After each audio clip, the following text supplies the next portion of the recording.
Pessoal, como eu disse no início da disciplina, essa disciplina é dividida em duas partes, né? A dinâmica, o estudo da dinâmica é dividido em duas partes. A primeira, que a gente estava tratando até agora, é a cinemática, que é o estudo do movimento dos corpos, sem contar com as forças que causam esses movimentos, com os esforços que causam esses movimentos. E a segunda é a cinética, que trata justamente dos esforços que causam esse movimento, né? E como esses esforços interagem para causar esse movimento. Então vamos lá dar início à cinética, ao estudo da cinética.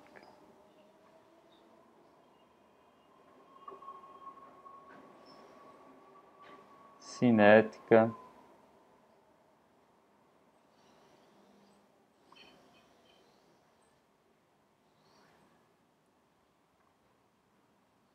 de corpos rígidos.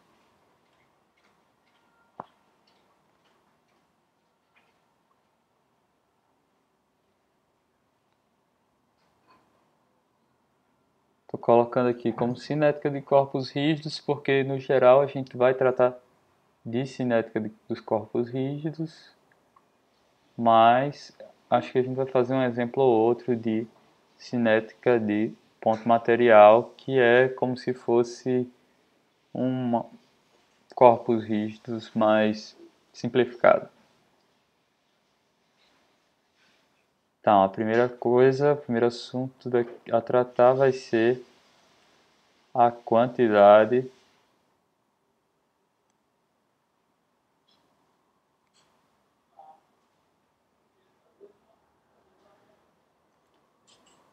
de movimento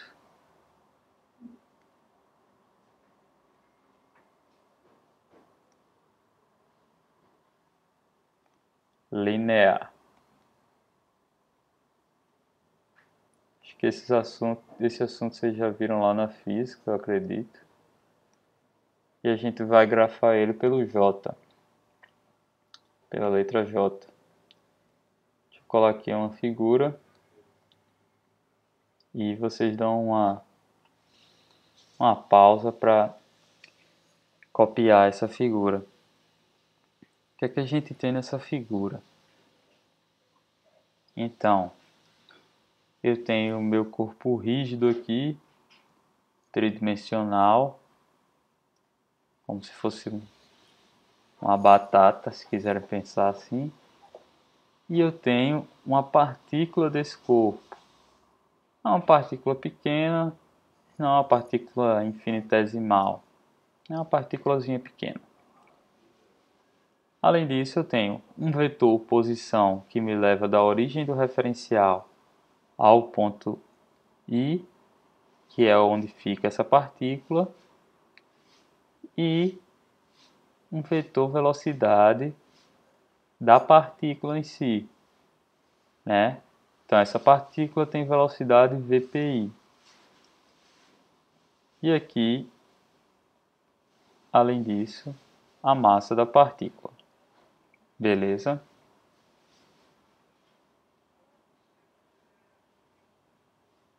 Então vamos lá. A gente vai tratar de quantidade de movimento linear. Em primeiro lugar, para uma partícula aí.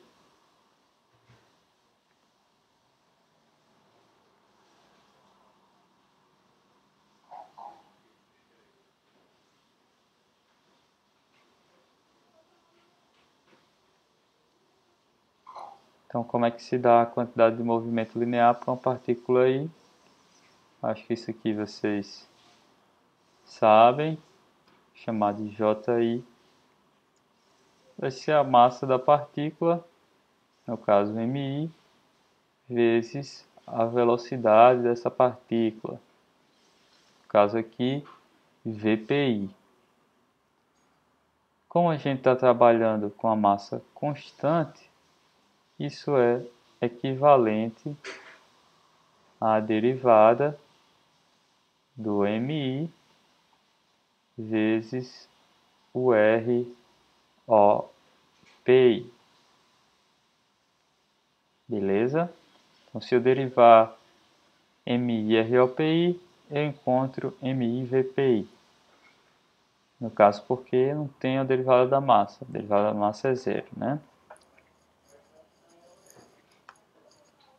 E aí, isso foi para uma partícula. Então, vamos ver para um conjunto de partículas.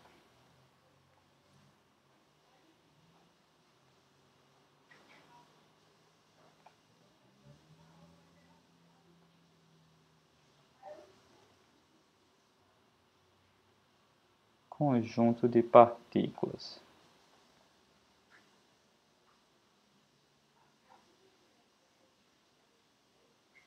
Então imagina aqui que você cortou essa batata em cubinhos e está tratando de do conjunto desses cubinhos. Eu vou ter um J agora, uma JI, que vai ser o somatório de todos os JIs, né? De todos os cubinhos. Isso vai me dar o somatório dos MI VPI. Ou seja, que a quantidade de movimento linear de um sistema de partículas, de um conjunto de partículas, é o somatório da quantidade de movimento linear de cada uma das partículas. Então eu chego nessa equação e passo para essa aqui da derivada. Então eu tenho aqui, isso vai ser igual a somatório da derivada de MI ROPI. Beleza? Então, seguindo, o que eu vou fazer? Eu vou fazer essa derivada passar para cá, né?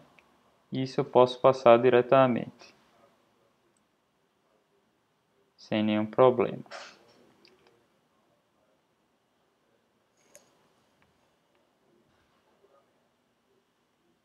Então, o meu J agora vai ser a derivada do somatório dos MI,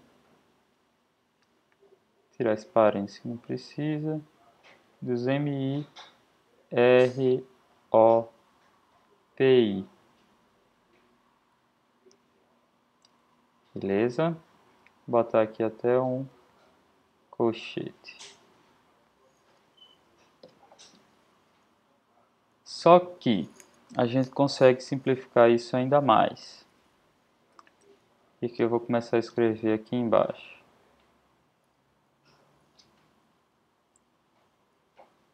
Observe ou lembre-se que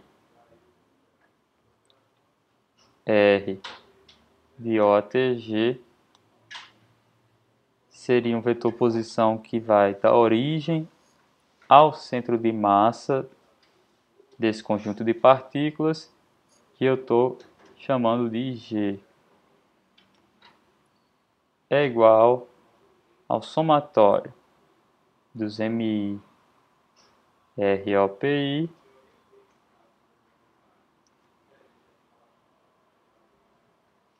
dividido pelo somatório dos MI. Essa é a definição aqui da posição do centro de massa para um conjunto de partículas.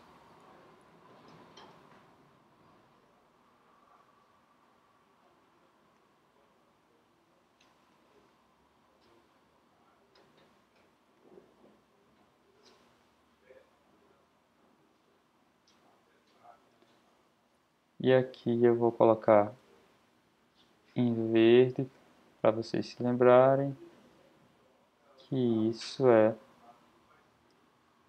a posição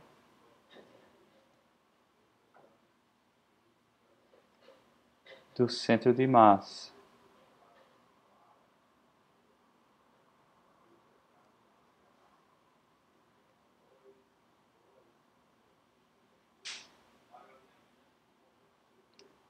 Então, como é que isso aqui ajuda a gente?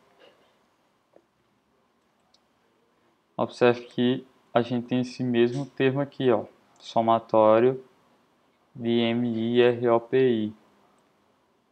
Então, essa cor,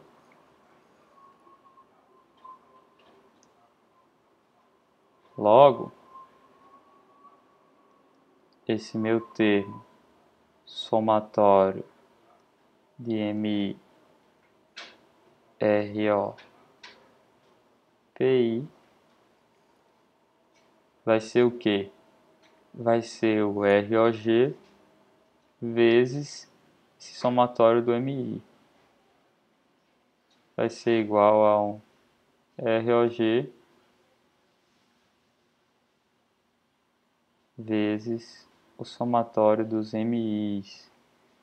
E aí, no caso, qual é o somatório dos MIs? É a própria massa total do sistema. Então, é um ROG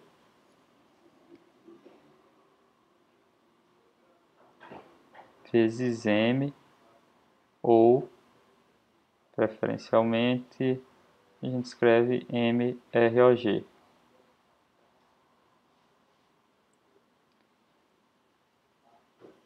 Voltando para a equação, eu tenho que J é igual a D sobre dt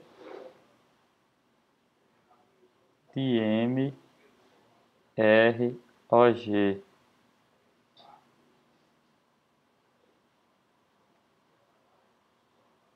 Isso aqui é MVG.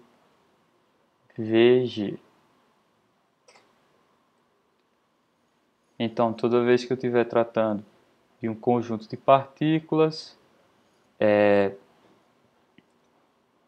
eu tenho uma relação entre a quantidade de movimento linear do conjunto de partículas com a velocidade do centro de massa delas. Essa relação é recorrente, né? Sempre que eu tiver um conjunto de partículas, eu sei que eu posso tratar a quantidade de movimento linear tanto de cada uma partícula individualmente e somá-las, como eu posso pegar a massa total vezes a velocidade do centro de massa desse sistema de partículas. Vou colocar aqui em verde, VG é a velocidade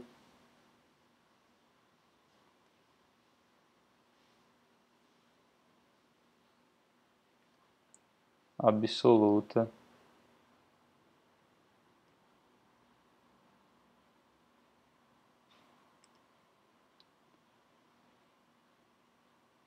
do centro de massa.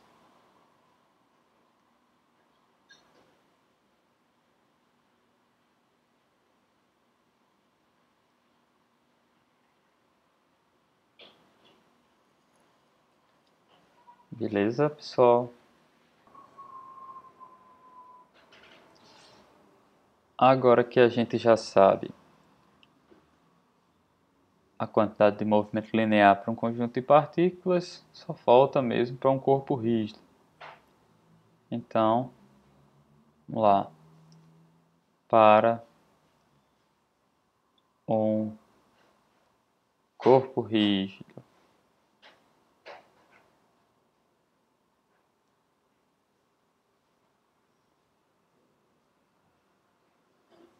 o interessante para um corpo rígido é que a gente vai chegar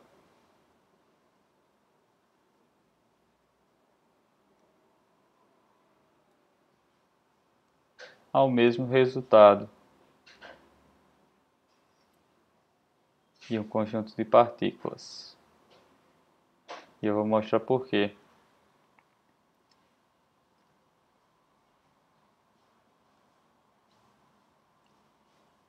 É que, para um corpo rígido, o meu J,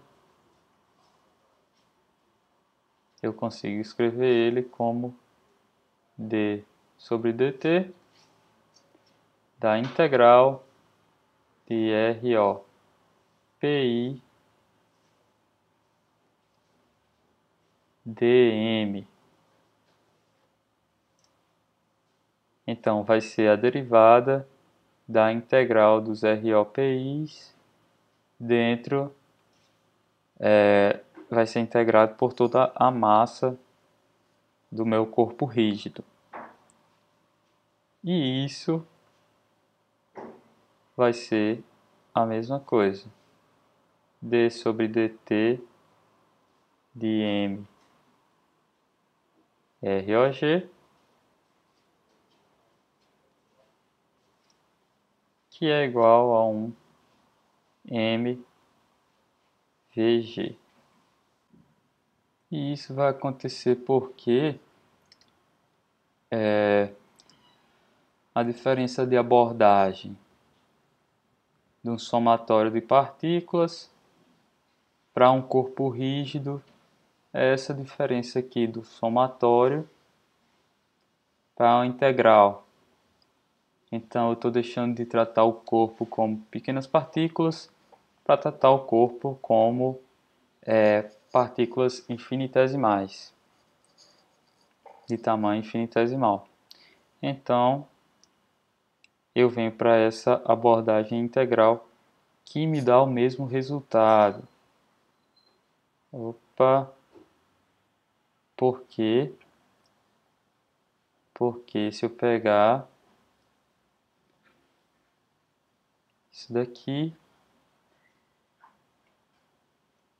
eu sei que ROG, para o caso de um corpo rígido, é dado por integral de ROPI dm sobre integral de dm.